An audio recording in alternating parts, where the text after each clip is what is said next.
Hello, Professor Datta. Welcome. Over to you, please. Hi, Devina. Thank you so much for inviting me. I also want to thank several colleagues at the University of Hyderabad, Usha Raman, Vinod Pavrala, who have been inspiring role models in a lot of my own journey. It's really wonderful to be here with you on this platform. And what I will do today is share a brief a snippet from my ongoing ethnographic fieldwork across 7 urban sites in India. That is carried out under the umbrella of the center that I direct, CARE, and then juxtapose this fieldwork in the backdrop of the fieldwork that I've been carrying out over really the last 2 decades at India's rural margins. One of the things that I hope to demonstrate through this talk is the interplay of the rural and the urban, and the ways in which communicative inequalities and discursive erasures constitute the infrastructures that form the fabric on which we see, on one hand, the expulsions of the rural poor from their livelihoods at India's rural margins. And then the incorporation of the rural poor into India's urban sites of imagining digital development, digital futures, and smart infrastructures. I will then argue that communicative inequalities constitute the overarching structures within which these processes of expulsion and incorporation take place. Specifically looking then at some of the narrative accounts that emerge from the fieldwork that I've been doing since March, and much more so in the months of April and May, primarily through telephone and digital interactions with migrant workers, and then situate that within the context of imagining what a future looks like that addresses the kinds of inequalities that have become evident within the context of the COVID-19 pandemic. So this talk is structured in terms of addressing 4 key aspects. First is looking at and explaining communicative inequalities and discursive erasures, then situating these within the context of the question of hyper-precarity, discardability, and death, where I would argue that communicative inequalities lie at the heart of discardability of the bodies of the poor. And then looking at what are the possibilities then for imagining resistance, particularly anchored in communicative democracy and movements that seek to address the question of voice and voice infrastructures. So communication inequality in a nutshell is inequality in the distribution of communicative resources, both resources related to information as well as resources for voice. Now, within the context of India, and you have to situate this, of course, within the broader narrative of what we see globally, there is increasing marginalization of the poorer sectors of the globe, particularly in terms of communicative access to voice infrastructures where their voices can be heard in ways that are meaningful, in ways that impact policymaking, and in ways that are accountable to the poor. So this process of marginalization then has actually been orchestrated by a network of global institutions that range all the way from hegemonic development agencies such as USAID and DFID, global foundations such as the Clinton Foundation and Gates Foundation, and international financial institutions like the World Bank and International Monetary Fund. One of the characteristics of communicative inequality in this sense is the concentration of power in the hands of experts making decisions, often technocratic, techno-deterministic, technology-driven decisions and framing these decisions as decisions of development, while at the same time working to erase the articulations and spaces of articulations from the subaltern margins. So this expertise then, at the same time, is situated in the backdrop of ongoing erasure of democratic possibilities and spaces, with often a deployment of various forms of attacks, including violent attacks, using the paramilitary, the police, and the military to silence the voices of the subaltern margins. At the same time, then, the irony of communicative inequality lies in the performance of democracy through the emergence of and proliferation of so-called participatory infrastructures, engagement-based infrastructures that are often dictated by World Bank, IMF. So if you just track the number of participatory projects that have been funded by the bank within this very context, you see the massive rise in such participatory projects, of course, constituted within the logics of the bank and within the logics of the state working alongside transnational capital and pushing the ideology of the free market. So often you see this in the form of public-private partnerships, CSR-based organizations, communication-based engagement organizations that are running these participatory forums, often within a techno-capitalist agenda. This at the same time is tied to the increasing violence and the role of police and military carrying out violence on the subaltern sectors at subaltern sites of articulations across India's subaltern margins. If you consider the preponderance of subaltern agency amidst these development projects within the context of India's eastern belt, where you see various forms of indigenous uprisings. These have been systematically targeted, not just by the current disposition of a neo-fascist regime, but before that, Congress-led government as well, that orchestrated various forms of political violence in order to silence these spaces of articulation, often on one hand under the name of development, and on the other hand by framing these sites of articulation as terror or terrorist threat. Consider, for instance, in the not too distant past, the image of Operation Green Hunt and the narrative of Operation Green Hunt and the ways in which that narrative was deployed to catalyze various forms of state-sponsored violence, often again under the narrative of managing terror. That narrative, of course, has now been further catalyzed through the discursive constructions of the anti-national threat, the management of the Maoist threat, and that becomes a basis for attacking sites of articulation, sites of dissent, and sites of democratic imagination. So communicative inequalities then actually point us toward a few questions that we ought to be asking. The first question is in terms of communicative ownership. Who owns these communicative spaces? Who sets the agendas on these communicative spaces?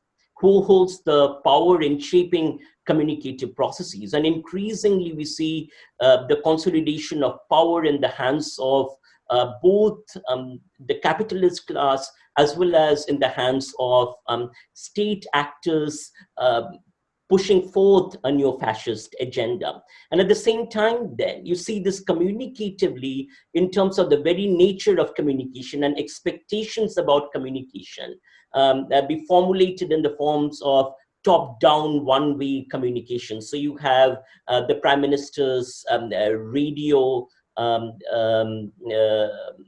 based articulations that are staged and almost performed as one-way propaganda. You have the Prime Minister's televised messages, but never a press conference or never an opportunity for a two-way dialogue that is not managed, that is not held within the logics of structure.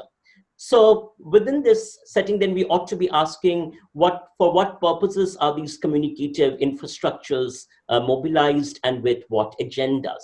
And this, of course, has tremendous relevance for the COVID-19 crisis, particularly in terms of what we the witness with regard to the experiences of low-wage migrant workers, really asking within this context, what are the spaces of articulation that are available to migrant workers? And what you see when you do a survey of the discursive spaces and discursive sites is the predominance of hegemonic articulations, the predominance of state actors narrating their understanding of the crisis, alongside, of course, civil society voices here and there, but of course, at a much lower proportion compared to the predominance of state actors or state-related actors. And then the migrant of workers, of course, are at the very margins of the margins,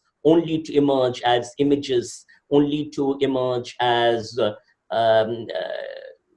disembodied bodies, bodies without voice to be circulating in these communicative spaces.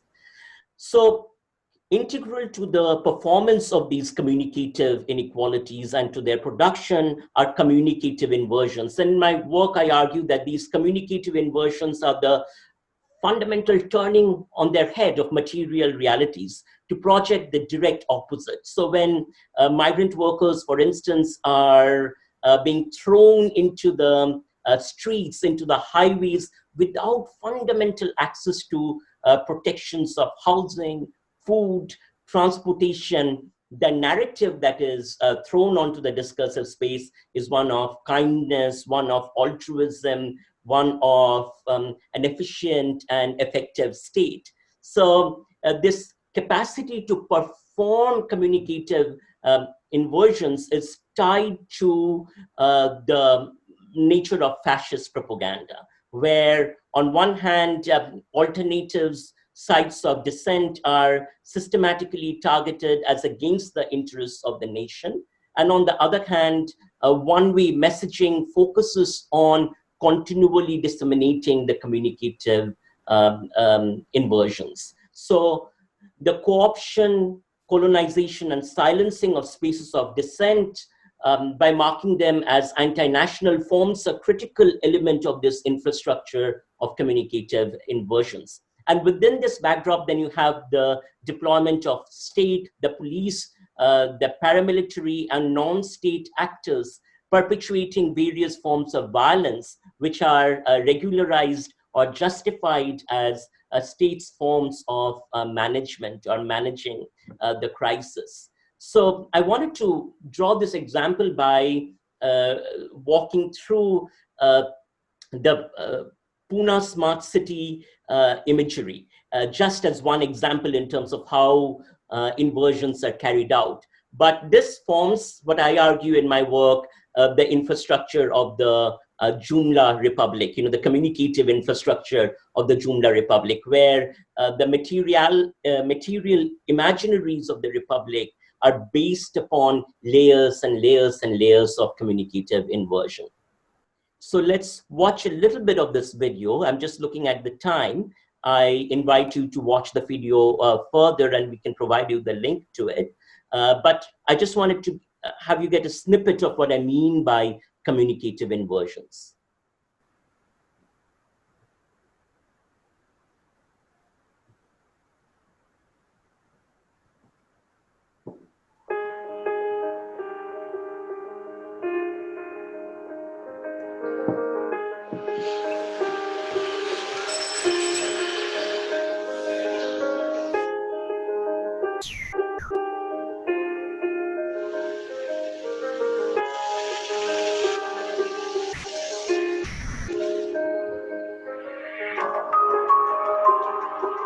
So the smart city vision of Pune is all about how to transform the lives of the citizens of Pune. When Government of India announced the idea of smart city, Pune took part in it initially, and Pune was ranked as second.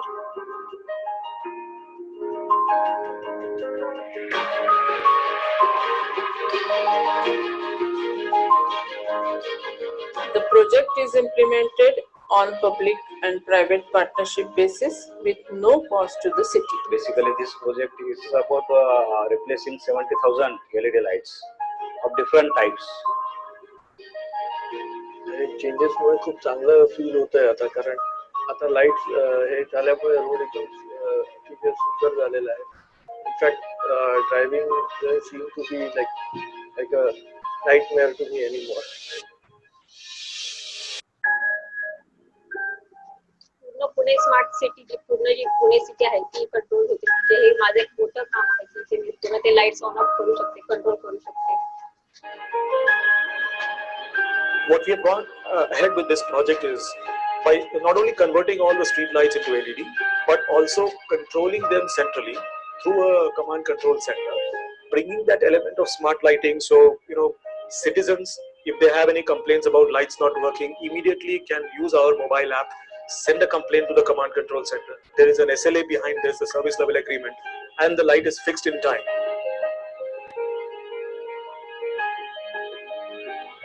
As far as safety is concerned, I can say that, being in the city, I feel so safe.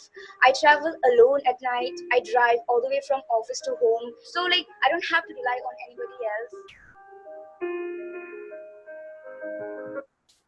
So you have here the image of the smart city and the usual narrative tropes of the smart city: efficient government, effective management, technology-driven management that creates a sustainable future that is safe and secure. And of course, one of the things I will argue through my fieldwork and giving a little bit of snippets of that is that all of this and the Joomla-ness of all of this, right? That these are all communicative inversions become evident with COVID-19. Of course, the thing I have systematically argued in my ethnographic work is that it is these forms of erasures in the smart city imaginary, the erasures of the subaltern classes, the working classes that form the infrastructures of the smart city, constitutes its infrastructure of propaganda and communicative inversions. With COVID-19, these inequalities and these inversions tied to the inequalities and the work of erasing these inequalities actually becomes visible in some ways. So smart development within this context forms the propaganda infrastructure of neoliberal authoritarianism. And the visions for neoliberal futures in this sense is authoritarian because it needs to deploy violence and techniques of violence and techniques of disciplining through the deployment of the police and the military in order to silence spaces of articulation, in order to create expanding market opportunities through the cultivation of spaces for big data analytics and smart decision making. Of course, with COVID-19, one of the things you wonder then is that what happens to all this smart decision making when it comes to actually managing the crisis. The narrative of efficiency through technocratic management forms that infrastructure of communicative inversions, where data-based large-scale solutioning becomes a way for alleviating poverty. The narrative of neoliberalism that has worked over the last 3 decades, one where if you bring about development, if you move the rural classes from their rural hinterlands into the urban sites, you're alleviating poverty and creating pathways of mobility. And the thing I want to point out here is that this is not just a neo-fascist imaginary of a particular dispensation, but this imaginary has been cultivated over the decades, with figures such as Nandan Nilekani. In my book, Imagining India in Discourse, where I look at elite discourses, one of the things I find through that analysis of elite discourses is how technocratic figures, owners of large-scale technology corporations, have been integral to cultivating this image of a smart imaginary and a smart future, based on this idea that when you bring about this form of development, it actually moves people out of poverty. And this, of course, becomes then the basis for justifying techniques of surveillance, where large-scale technologies are deployed to surveil, working alongside, of course, the preponderance of e-participation, e-governance, e-democracy, e-deliberation, which is sort of course, all e-sites for participation and participatory futures, of course, for a particular class, the elite classes and the upwardly aspiring middle classes, while sites of articulation of the poor are systematically erased. So smart displacements are built upon enabling aesthetic transformations in our aesthetic imaginaries, where the aesthetic of the smart future of imaginaries of efficiency and effectiveness driven by technology occupy our imaginations, where displacement from rural livelihoods and from the commons becomes a justification for and almost a necessity for this kind of smart development, working alongside then displacement from rights to the city and from voicing rights. So the same kind of English educated middle classes and upwardly mobile classes that talk about rights, that talk about justice to the city, are absolutely okay with the erasure of the poor and the working classes from these spaces of articulation. So the rights become one kind of rights to be transacted through and to be circulated for a particular social class, while actually displacing and layering over the rights of a large section of India's underclasses.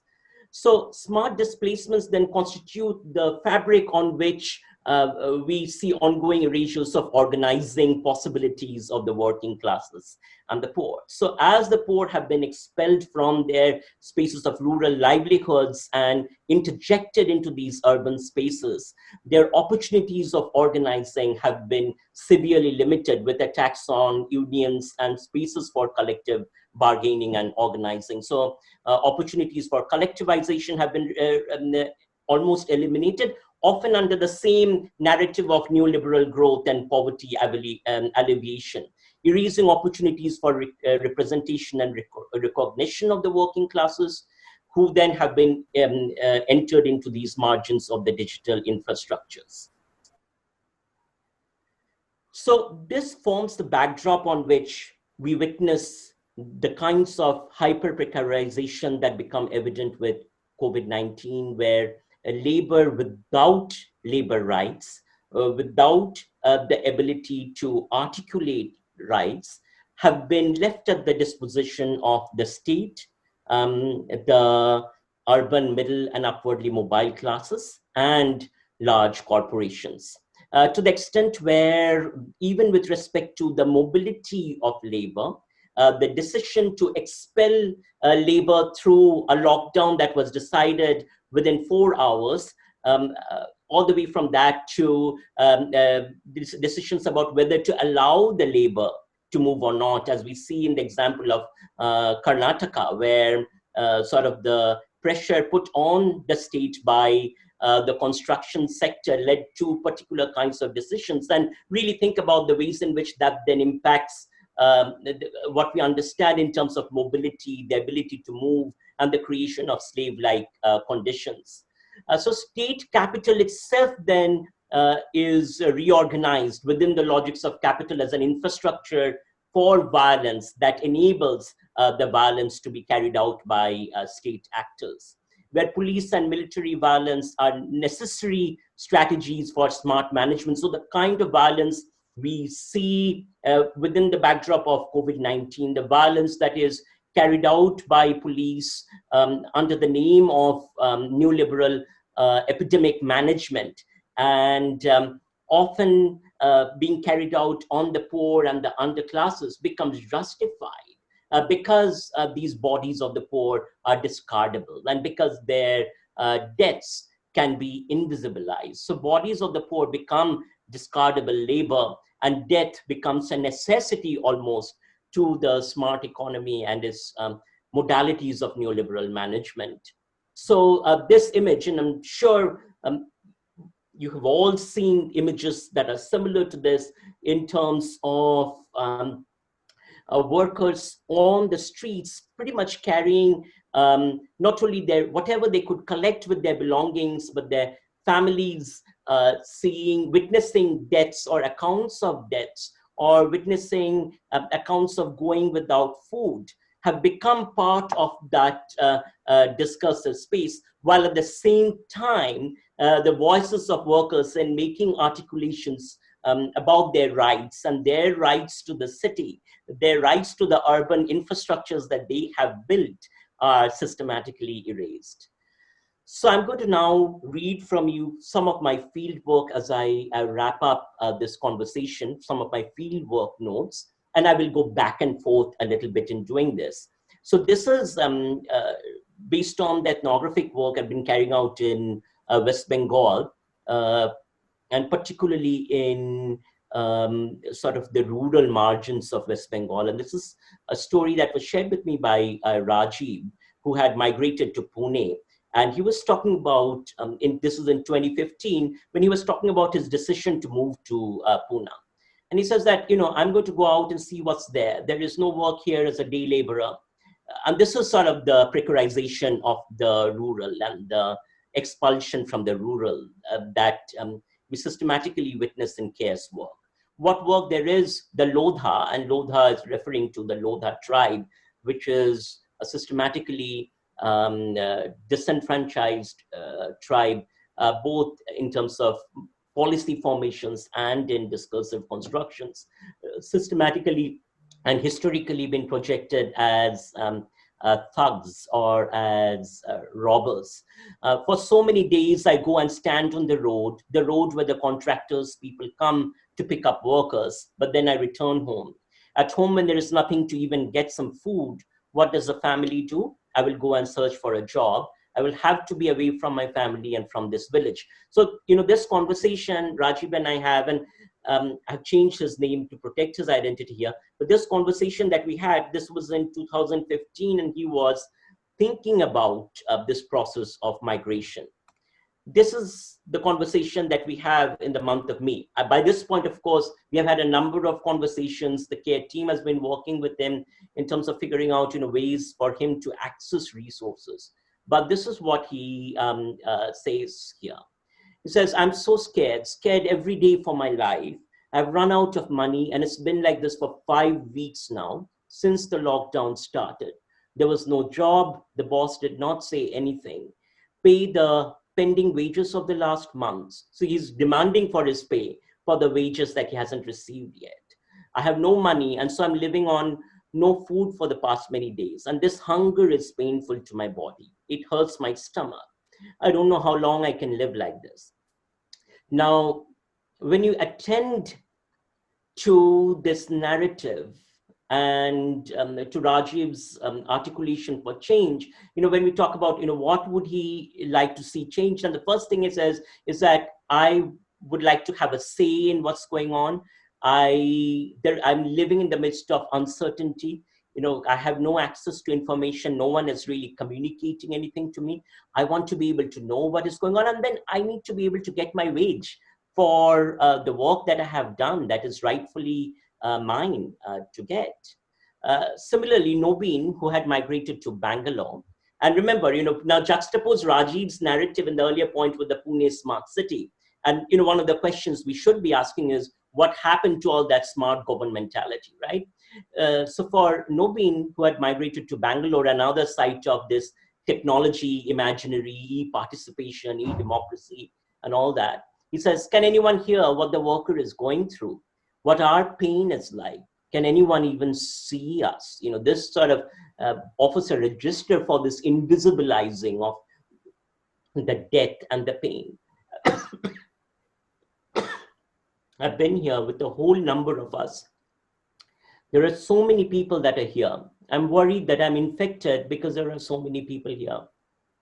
I've also heard one worker who lived here has died. No one can see us. No one can see in this city, meaning see us in this city. The babus, this refers to the middle classes and the owners. They can't see us. So, this really captures, I think, at its heart, this process of invisibilizing that makes up the Joomla Republic.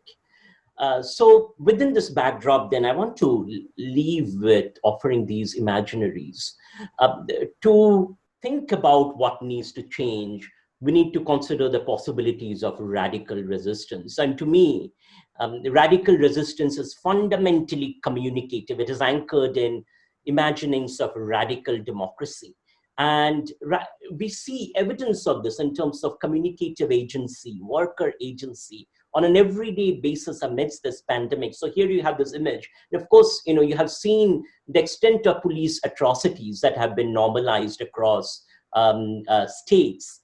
In this one instance, the workers rose up and they said that we are not going to tolerate this. We are not going to take this. So this kind of contextually anchored resistance offers us strategic anchors for redoing our present and our futures that become the basis for us to consider what are the discursive anchors to communicative participation on the basis of the rights of the poor and the precarious classes, and their material participation in processes of redistributing wealth and economic resources as sites for articulating labor rights.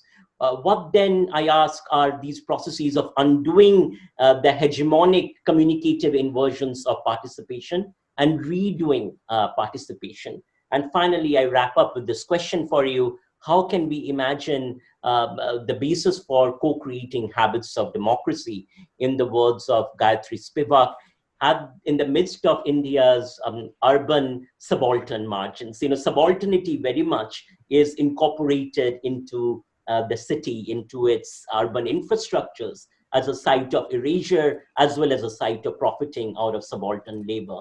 How then can we occupy the state through the participation of the poor in democratic processes of occupying and reimagining the state?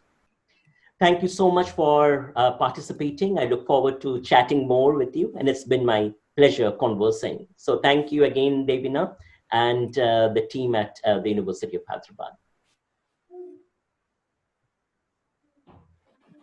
Thank you so much, sir. So we can stop screen sharing now, and we can have people, yes, great.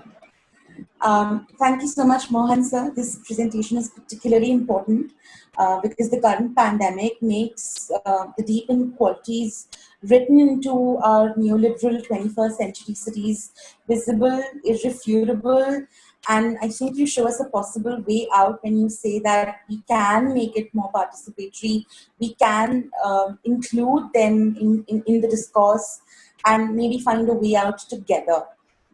So we have live questions from the Zoom meeting participants shortly. And I will ask you all the Zoom chat and the FB live comment questions together towards the end of the meeting, Mohan sir.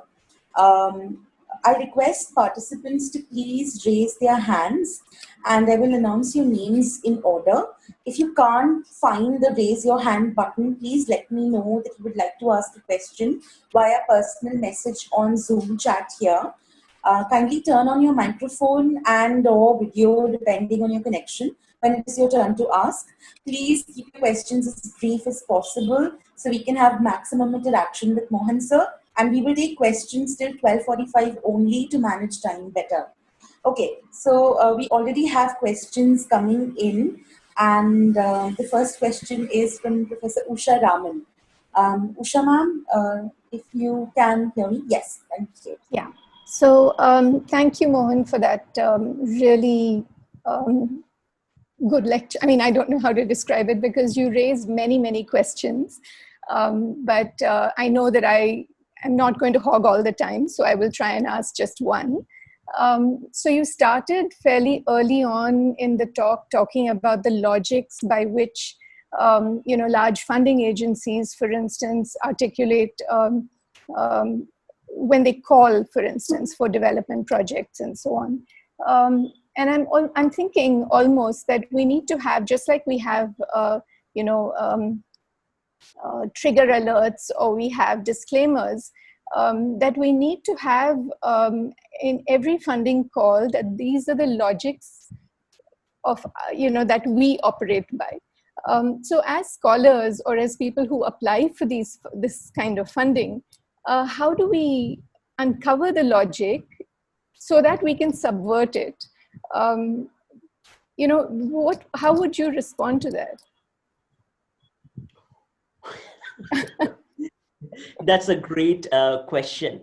And I think I've sort of three-tiered response to that. You know, the first thing I would say is recognizing that we inhabit the neoliberal university. And this is a global phenomenon that sort of predicates our existence on certain kinds of funding models even.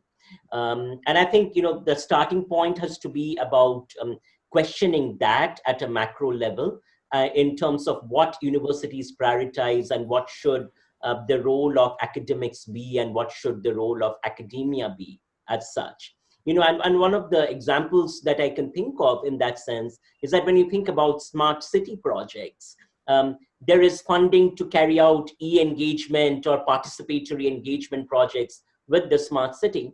But, you know, if you ask, is there funding available to critically interrogate the smart city? There isn't, you know. So I think we need to actually take back our democracies and take back our states so that these structures themselves can be reorganized under different logics altogether. You know, that's sort of my very radical point.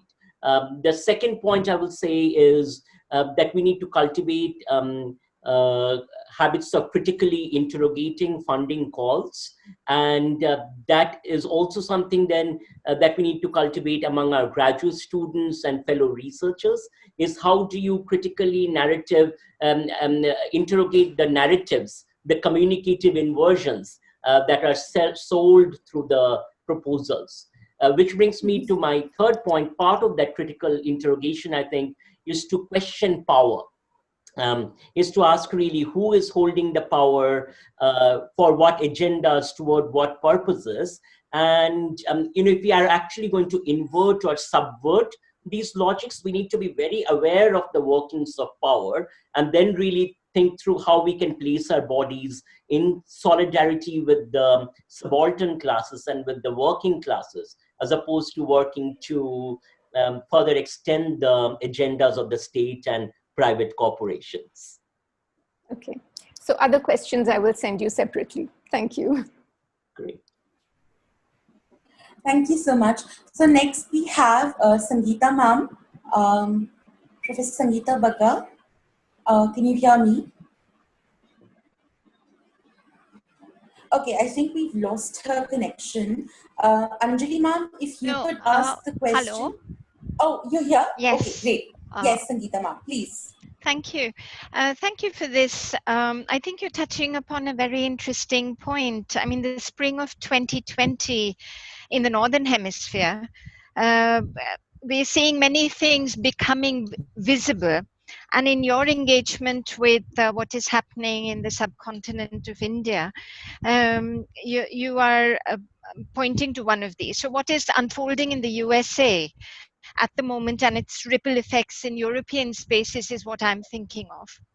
I'm curious about your current ethnographic ongoing study. So can you explicate a little more on that, the 7 sites that you mentioned initially, the language of your communicative research? I mean, I'm just having to fill in the blanks in terms of that these are migrants who have earlier on moved from Bengal. So are you engaging with them in Bengali and Mumbaiya Hindi and Marathi?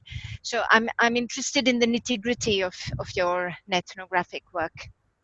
Thank you so much. So thanks, first of all, for making that broad point about the connections and the interplays. I think that's really critical to look at the ways in which particular inequalities are becoming visible across spaces, but also how resistance is being articulated across spaces. Now, coming to my ethnographic work, there are 2 strands to it. You know, the rural component of my ethnographic work is primarily and predominantly in West Bengal. Actually, the work predates the uprising in Jongal Mahal, which we witnessed around 2011, 12, 13. and goes subsequently after that as well, and really looking at the processes of marginalization and expulsion within the context of rural Bengal. The urban context of my ethnographic work is primarily with low-wage migrant laborers and domestic workers that live on the fringes of 7 smart city projects, looking at the ways in which they come to understand their lived experiences and the possibilities that they consider for labor organizing. So across these 7 sites, and I've published some snippets out of this work, what is really critical is understanding their communicative challenges, notions of communicative justice, as well as the solutions. And this is a key part of the culture-centered approach that I work with, which is that what are the kinds of solutions anchored in communicative equality that they imagine and that they want to co-construct. Part of that work then actually becomes one of developing interventions out of that process, so that they not only imagine, but they materialize specific kinds of communicative infrastructures for voice. I hope that answers your question somewhat.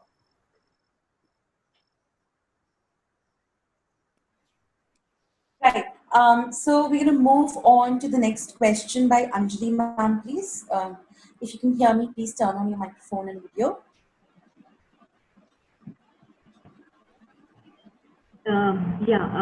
Thank you so much, Professor Dutta, for that very insightful talk. My question is rather basic.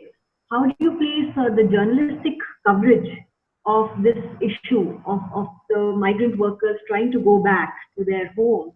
How do you place that on the spectrum of communicative participation? Because thanks to certain sites and journalists who've been able to travel along with some of these migrant worker families, they were able to get some of the voices of those people. And yet these journalistic products or items or news reports are being produced by a certain class, right? So where do you place this kind of coverage? What a great question. I will respond to it from the context of communicative equality, and that question in terms of who owns the voice infrastructure. So absolutely, I agree with you. And some of those accounts have been important, especially in terms of the journalists walking alongside the migrant workers and getting some of those accounts in. Having said that, I think that if you look at the contemporary media infrastructures, that they are very much constituted within a neoliberal logic that is built upon the communicative erasure of the voices of the subaltern margins. So in that sense, the overarching ideology does not really get disrupted. And I think what we ought to be doing is really considering the ways in which we can move from these journalistic accounts to asking what would communicative spaces look like when these are owned by the rural margins or by the urban migrant margins. I loved what P. Sainath said in an interview with Democracy Now! With Amy Goodman. And he said that, if you look at rural reporting over the last decade, that is abysmal in terms of mainstream media, because there is absolutely no interest in it. And that ideology that the rural is backward, the kind of Nilekani ideology, and that somehow technology and city are going to move us into this urban utopia, is actually dystopian. It produces dystopia. To ask that question, we need to actually radically think about how do we turn these communicative infrastructures in the hands of the poor and the underclasses, So in that sense, I think the work of Pari that Sainath works with in terms of people's media is interesting. The work that Vinod has been championing for decades now in terms of community radio and community journalism and community-based participatory spaces. is really important. But I also think what is critical, and I want to center that, and that's why, in my abstract, I put in this question of left organizing, is that I think it is really important to think about what left organizing is going to look like, because the answer to some of these questions is really an actual politics of left that is organized in solidarity with migrant workers. Thank you so much. Okay, next we have Vinod sir. If you can hear me, please turn on your microphone and video. We'd like to have your question. Yes. Yeah. You can hear me? Yes, Vinod, yes. Mohan, thanks for that talk. I think it contributes to what we are going through, struggling to make sense of this incredible drama that we are seeing, witnessing across the country, especially with the migrant labor. So my question, I appreciate the structural inequalities that you map out, and the discursive erasures that you point out, and the precarity of the labor, and who have to deal with these erasures. One of the things that I am struggling with is how then is agency even possible, agency even imaginable in this kind of a traumatic situation. I mean, I'm thinking from another context of, what Roland Barthes talked about, the traumatic photograph. The trauma is so incredible that it evacuates, all meaning. And it's very difficult to even make sense of what is happening to themselves, to the migrant labor. How then, this is a situation, like you said, where we are talking about discardable bodies, actual physical death on our highways and on our railway tracks. How can they even imagine any kind of agency to respond to this? Again, love this question, and as you know, I know a large part of my work is focused on this question about what does agency look like, and I would say a couple of things. First is that what has been most powerful in these conversations, and sort of particularly in the digital ethnography component of this work, in observing how some workers that can get access to mobile devices or internet are articulating specific imaginaries, is that one, agency is already there in terms of how they are coping with these massive, as you put it very rightly, these trauma-inducing conditions. So agency in the form of helping each other out, mutual support and community aid. It's really interesting because on the other hand, I'm sitting here in Aotearoa and noticing, very privileged people talking about community mutual aid, and seeing that actually in the midst of sort of the margins of the margins, this notion of, standing up to support each other with whatever minimal that one has. So I think that is a beautiful enactment of agency. I also see agency in standing up to these kinds of torture and violence and police atrocities, and sort of even articulating and challenging the randomness of the lockdown. So, I have multiple accounts of participants saying that, this lockdown was so random. Nothing was thought through, nothing was planned. One participant says that I went to this bus station and the buses were all so full. And how could I even protect myself from COVID-19 and maintain social distance when this is how I have to travel? And I think this is a great example of agency and how it is being enacted. The key question, I think, in some ways, Vinod, is that in terms of, I think, the question I ask myself is, what does it mean to be in solidarity with these expressions of agency? And more importantly, I'm really interested in as I kept referring to earlier, the possibilities of a transformative politics. So much of contemporary politics works through the erasure of the agentic spaces of articulation. So I guess my question is, how can we transform politics theoretically to be in solidarity with these sites of articulating agency? Thank you. Sorry to sort of say something in the middle of all of this, but I saw a few people sharing memes regarding the very thing that you mentioned, where they have pictures of buses which are packed, and they've highlighted the section on the bus, a sticker which says only 20 people allowed at once, and then the way you go means the funny bit of it, or the sarcastic bit of it. Yes. So next we have the last live. One thing in response to that also. Yes, please. Yes. So, I was recently invited to a WHO collaborative on what the sort of developing sort of a conceptual piece on policy prescriptions for what happens when we come out of the lockdown.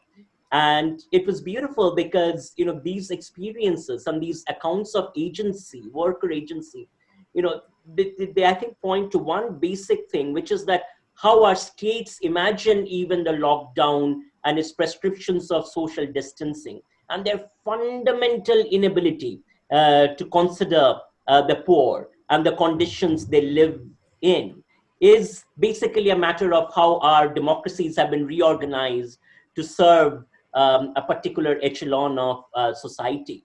And unfortunately, I think the possibilities of the left have been systematically erased because we are too happy with cultural artifacts and cultural performances at Habitat Center and thinking that that's radical, without really thinking about what fundamentally does it take for us to reorganize our affinities and desires to be actually alongside the struggles of the poor,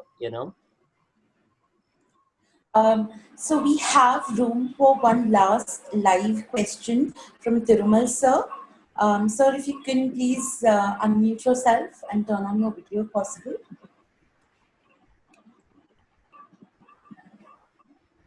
Can you hear me, Thirumal sir? Oh yeah, there he is.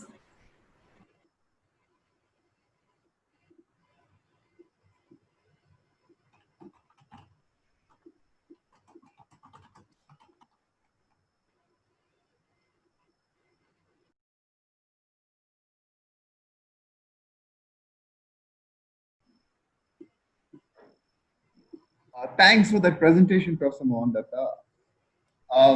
I find very few communication scholars talking with such excitement about communication inequality, and at least one of the few lectures in the last 20 years, I think I've come across somebody getting so excited about this inequality, question of inequality. My question is the categories that you're using, especially subaltern, migrants, hyper-precarity, they seem to be qualitative categories in some sense. They seem to, in some sense, not reveal certain concrete life, certain concrete facts about reality. It seems to be a homogeneous kind of what shall I say, conception that may hide a lot of diversity, and a diversity which is very important for understanding the nuances of inequality. And what is your ethnography like in order to pick on these nuances of inequality? Are you having much sharper categories in which you kind of discern? There are very, very different forms of, let's say, grades of inequality and qualities of inequalities. How do you elaborate on this fantastic idea of communication inequality in your ethnography? again, what a beautiful question, and thank you for asking that. And I think, there are 2 points to this. First, I will say in terms of a strategic articulation, if you think about the act of communicating as a strategic intervention, you're absolutely right that there are specific reasons why, for instance, in this sharing, I worked around specific kinds of conceptual categories in order to work through and put forth specific anchors to strategic interventions. Having said that, absolutely that, within sort of the framework of communicative inequality, for instance, you have various forms and layers of inequality. One example that I will walk through is, there are, I've been interviewing families of workers where the whole family had migrated to Noida in order to secure a living. And so there are layers of inequality in terms of inequality within the household, gendered inequality in terms of the difference in power and the ways in which the husband and the wife experience that, as well as inequalities in terms of the kinds of jobs that they did. So in some ways, one thing that is really emerging from this is that in many ways, domestic workers, for instance, seem to have had greater opportunities of at least some form of access because of the ways in which circuits of altruism and kindness worked in these gated communities and how norms were produced, as opposed to male migrant workers and the body of the male migrant worker that was expelled out without sort of access to those spaces of kindness and articulations of kindness. So that's just one example to say that how this pandemic is being felt is very layered and textured in many ways. But I also think, I want to come back to one thing, the question that is interesting from this work, for me at least, because I'm interested in what real change or actual change on the ground looks like, is that also how can sort of particular identities be congealed as a strategic basis for organizing and social change. Thank you for that. Thank you. So, sir, now we have a few questions via chat and comments. And the first one, I think, I love this question. It's from our own PhD student, Hazina. I've just posted it in chat in case you want to see the entire question. And essentially, she's asking us about how subalternization plays a central role in building these smart cities to begin with. So I will walk through, Gayatri Spivak's articulation of the new subalterns. And if you think about, the differentiation that she makes there is that if you think in the classic literature in subaltern studies, the subaltern is a position of erasure that is produced because of its lack of access to mobility into and through the structures of capital. And then she talks about the new subaltern as sort of being the specific sites of incorporation where her or his body become the sites of profiteering. So I find that sort of theoretical lens really work well in understanding this process of the incorporation and erasure of the urban subaltern. And this is not just in India. I've been working quite a bit in Singapore, and you see this at work very much in Singapore, where sort of the low-wage Bangladeshi and Tamil migrant workers that have pretty much formed and put their labor into forming the infrastructure of Singapore smart urbanism, and which is really critical for India because Singapore offers a register for imaginary for India's 100 Smart Cities project. Now that works through the erasure of the labor of the migrant worker, where the migrant worker is invisibilized, but also where strict forms of disciplining work to silence the organizing capacities and opportunities of migrant workers. Similarly, then within the context of India's smart urban infrastructures, what you also see is the deployment of security or securitization of all the way from security guards to police that are integral to that production of this fundamental sense of insecurity, that if you actually speak up, you will be hurt. There is the likelihood of violence. You will, of course, lose your job. So these kinds of processes are at work to invisibilize. So one of the things I want to argue here, Nazneen, is that this process of invisibilizing is not just as if you fail to notice. It is also an active, violent process, including the powers of state and the security apparatus to do the work of erasing. So we've gone a little over time, sir, and with your permission, I would like to extend it by 10 more minutes. Absolutely. Because we have a few more questions. Okay, thank you so much. So another question has come in from Sushmita Pandit from Kolkata. And I think it's rather important that we address this question. I've just posted it in chat for everyone to see. She's asking if you think media has sensationalized the migrant issue by depicting images of workers and showing certain kind of videos to generate public sympathy. I, for one, would believe we haven't done enough.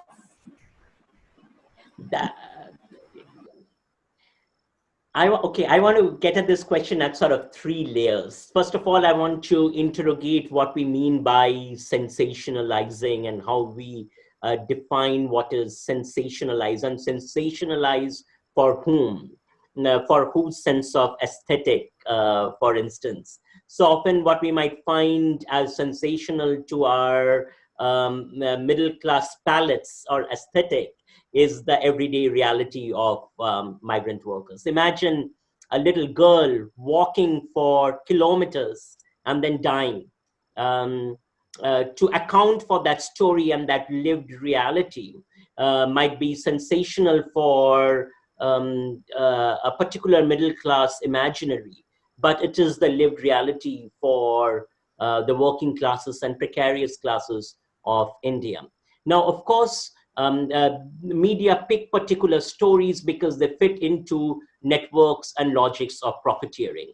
And the production of spectacle itself contributes to profiteering, you know, all the way from the circulation of news outlets to the likes, shares, and the affective economies that are generated by it, which is why I argue that we have to think beyond this to say that what are the communicative infrastructures that are owned by the subaltern classes? So do we actually have migrant media platforms, migrant-owned media platforms that are radically embedded in communicative equality?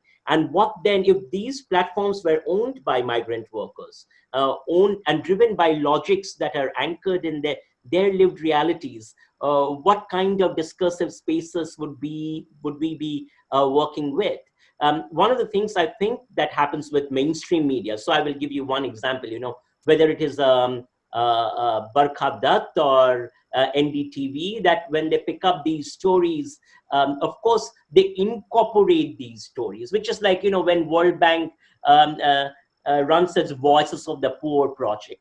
It incorporates the voices of the poor in order to keep its logic intact. And the same way, sort of NDTV incorporates these voices in order to keep its very much neoliberal market-friendly logics intact. So on one hand, yes, Devin, I agree with you that the media need to do much more. But I think the broader question is also related to media ownership. What do we need to do our activism and advocacy work and democratic political work to actually transform models of media ownership and actually change these configurations of ownership so that they are more grounded in communicative equality, you know? So that's a question of media trade unions, media labor organizations, media collectivization, media cooperatives, and, you know, a whole different set of engagements with media ownership patterns. Absolutely. Another question that is coming from our PhD student, Anirudh. I think you've met him in one of the conferences. Hi, Anirudh. So his connection is a little spotty, so he wants me to ask on his behalf. He's interested in understanding more about how we can engage and negotiate with questions of political economy of state-sponsored projects, and how important is keeping all of this in mind, especially during the current pandemic. And how can we as researchers empathize, add value to the agency of indigenous communities in regards to their expertise and solidarities and epistemic values? Brilliant question. Hey, first of all the best for your field work. I know you're in the midst of it, so all the best with it. This is such a powerful question in terms of being skeptical of the political economy of existing development interventions. And I think part of that has to be a starting point with questioning the sacred cows, like public-private partnership. What is it? It really is a form of large-scale privatization of our commons and public resources. So when you think about a foundation running a PPP project in partnership with the state with no state funding, right? Like you saw with the urban Pune, smart Pune project, you really have to critically interrogate, what do they mean when they say no state funding? How are they actually taking public resources and public properties and reorganizing them to profit the capitalist classes? So that's the starting point. And I think I'm very clear in my own work then that starting point has to lead us to an imaginary that seeks to dismantle this kind of capitalist profiteering. I mean, I see no other way out of that. And I think here I agree with Naomi Klein when she says that this pandemic, and with Arundhati Ghosh when they argue that this pandemic is a portent. This pandemic is an opening for reimagining, and the work of reimagining has to be that we are not going to engage with the status quo logics, but rather we are going to dismantle them, we are going to radicalize them, and we are going to transform them. So what new imaginaries can be created? And that's where I think the political economy work is central, in solidarity with indigenous communities and solidarity with rural margins, because I think part of that challenge is how do we place our bodies on the line? And I have experienced this significantly in my work, being under state surveillance, various forms of disciplining deployed by the state, that when you speak these truths, the state will come after you, because the state has been reorganized as a tool, extractive tool to enable capitalist extraction. So the question for each one of us is, I think, when we place our bodies in solidarity with subaltern communities, how are we going to create new kinds of political economies, but also how are we going to negotiate universities, academia, state structures within which we inhabit, and how do we reorganize them? So I think within that context, I see these issues not disparate from campus activism and student activism and student movements. We need to be doing. Yeah, and here I disagree with Dipesh Chakrabarti, where he says that students shouldn't be involved in politics. I think that it is each of our job to be involved in politics, in reorganizing it and reconfiguring it. Because the political is personal. Absolutely. So the last question that we have today is from Madhavi ma'am from the department, and she's thanking you for the wonderful talk, and she's asking you to take this moment and reimagining a post-lockdown normal as an opportunity to push for a structural shift in the way the informal sector workers are treated within the industry to fuel our economy. So, like you mentioned, the portal, the lockdown or the pandemic being a portal to maybe imagine a new normal. So I think it's a brilliant question to end with. We could end with what we imagine, or what you imagine the new normal could be. Hi, Madhavi. What a beautiful question. Since it's an invitation to imagining, I don't want to take on that space with my imaginations. I just will offer some tentative invitations to imagining together. One of the things, as you rightly point out, is how do we support in solidarity informal worker organizing? And how do we rework labor unions with a radical agenda that is committed to organizing and representing informal workers. I think, and spaces and collectives that are owned by workers in articulating these claims. I think that is the pivotal starting point. And I think this is where, and I often articulate this to my union organizing and left friends within the context of India, that it's a significant opportunity for the left to recognize its limits in terms of its inability to systematically represent informal workers because of the model of unionizing and the ways in which the prevalent model has worked. And I think that needs to be fundamentally transformed in terms of thinking through how do you represent the interests of those precarious classes that have traditionally not counted as working classes. So even redefining what is a working class, because these are the working classes. And I will end with one example. While doing this field work, I was once talking to a civil engineer at a big 5 construction company in India. And he was saying that, they have many migrant worker deaths at the work site. And sometimes what the company does is that when these deaths happen, they put the body and construct around it.